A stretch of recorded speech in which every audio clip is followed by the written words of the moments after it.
pushes and pulls are strong bilaterally.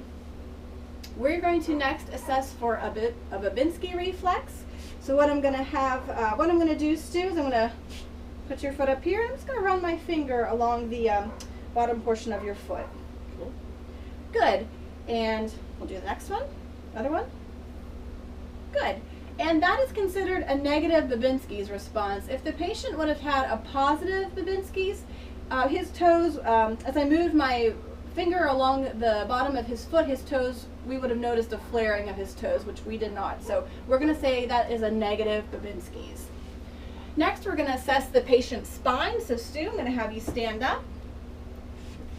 Just going to lift your shirt up here in the back and bend slightly. Good. So I note that this patient's spine is midline. I don't note any kyphosis or scoliosis. Go ahead and stand up for me.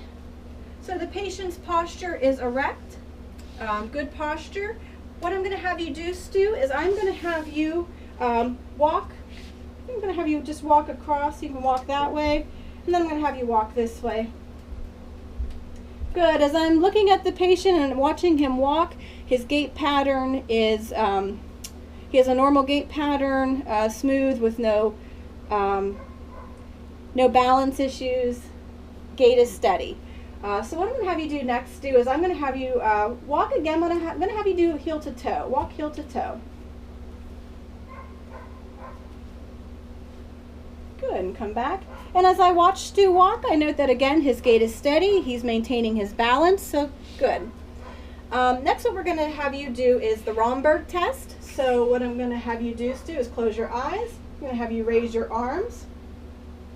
And we're going to hold that for 1, 2, 3, 4, 5. Go ahead and take your right index finger and go ahead and touch your nose. Good. Go ahead and do the same with your left index finger. Good. So Stuart is able to maintain his balance during that, so he has passed the Romberg test. So what we're going to do next, Stu, is go ahead and you can open your eyes, have a seat. We are going to assess finger to thumb movement. So I'm going to make sure, can you do this? With both hands. Perfect. Next, I'm going to have you take the your foot, do the heel to shin, and just run it along that opposite leg.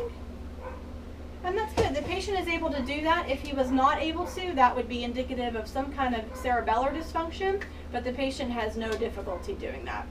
So we're going to check the patient's patellar reflex.